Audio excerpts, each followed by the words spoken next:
আর কেঁদো না বাংলার কৃষক, ফোটাও মুখে হাসি। আপনার পিছনে একজন শিক্ষার্থী, তিনি বললেন যে গাভী আর বকনা কোনটা দিয়ে কারা গরু খামার শুরু করবে? গাভী দিয়ে করতে বলি কেন আমরা, যদি আপনি 10 কেজি 12 কেজির মনে করেন একটা দুইটা গাভী কিনেন 1,80,000 2 লাখ টাকার ভিতরে, 10-20 কেজি দুধ হইলে 20 কেজি দুধ একদম নর্মালি তো 60 টাকার নিচে বাংলাদেশে এখন কোনো দুধ নাই। তো 60 টাকা কেজি হলে 10 কেজি দুধের দাম কত? 600 টাকা। ওই দুইটা গাভীর সাথে দুইটা বকনা বাচ্চা কিনো, এই 600 টাকা দিয়া বেশি করে ঘাস টাস খাওয়াইলে বকনার তার অত খরচ নাই, এটার খাবার হয়ে গেল। দেখা গেছে কিছুদিন পরে এই দুইটা হিট আসলো, বীজ দিয়া দিল, গাভী দুইটা আবার এসেছিল, সামনে সিজনে 60টা দুধ আসবে। এভাবে আস্তে আস্তে বাড়াইতে হবে। অনেকেই আছে যারা শুরু করবে ধরেন 10টা বকনা দিয়ে, 10টা বকনা তো আর কয় টাকা হবে? 4 লাখ টাকা হলে 10টা বকনা হয়ে যাবে। কোনটা? এই তো এগুলো দিয়ে খামার করে। 10টা বকনা কিনতে হলে অবশ্যই 12 লাখ টাকা লাগবে যদি 10টা বকনা কিনতে হয়। আমি একটা বাস্তব প্রমাণ দেই, এই যে আমার গেটের সামনে যে বাড়িটা, এর 1 কেজি দুধ হয় একটা শাহিওয়াল গাভী।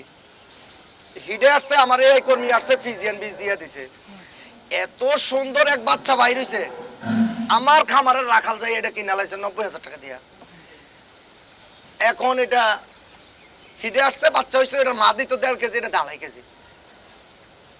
বুঝেন না আপনি আমার কথাটা? হ্যাঁ, প্র্যাকটিক্যাল। হ্যাঁ, আপনার অবশ্যই বকনা কিনতে হবে বড় কোনো খামার থেকে, দাম বেশি হোক। আমরা বিক্রি করি যখন বেশি হয়ে যায়, ঘরে রাখার জায়গা থাকে না তখন। আমাদের ওই খামার বিক্রি করছিলেন কুরবানি পরে অনেক বকনা বিক্রি করছিলেন। এই বছর আছে কিছু আমাদের বোটবাজারে খামারে আছে, এর মধ্যে মনে আজকে 6টা বিক্রি করছে। আছে এখন বিক্রি করতে? হ্যাঁ, 30-40টা আছে। মানে ফ্রিজিয়ান না শাহিওয়ালের? সবগুলো পিছিয়ে এই ঘরের বাচ্চা। শাহিওয়ালের বকনা নেই?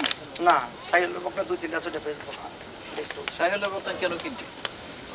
স্যার আমাদের তো কুরবানির জন্য যে শাহিওয়াল গরু, তাহলে মারা ইন্ডিয়া থাকবে আর এদেরকে বলবো আমরা দেশি গরু। আমার যারা নতুন উদ্যোক্তা তারা কেউ শাহিওয়াল গরুর বকনা কিনবে না না না, তারা আপনি যেটা বলছেন সেটা আমি বুঝছি।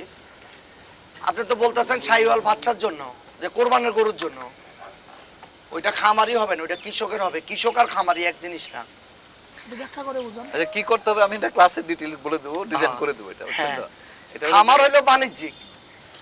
একজন আমি কেন বলি যে গরু পালা আছে কৃষকের জন্য, যে একটা গরু 2টা গরু পালা তার সব লাভ। সে 80,000 টাকা দিয়ে কিনে যদি 80,000 বেচে 80,000 লাভ। এটার ব্যাখ্যা হলো, মনে করেন একজন দিন মজুর বা একজন রিক্সা চালক বা একজন দিন মজুর সারাদিন অন্যের জমিতে ঘাস কাটতেছে, কাজ করতেছে, রাত্রে যাওয়ার সময় 1 পোঁচা ঘাস নিয়ে নিজে গরু খাওয়াইছে।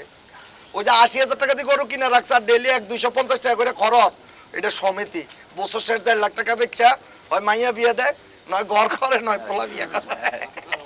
পোলারে তো বিদেশে পাঠায়। হ্যাঁ ভাই, আজ 20 বছর এটার পিছনে দৌড়াইতেছি। সেটাই। অনেক ধন্যবাদ হাসান। হ্যাঁ, আমরা অনেক কথা শুনলাম হাসানের কাছ থেকে।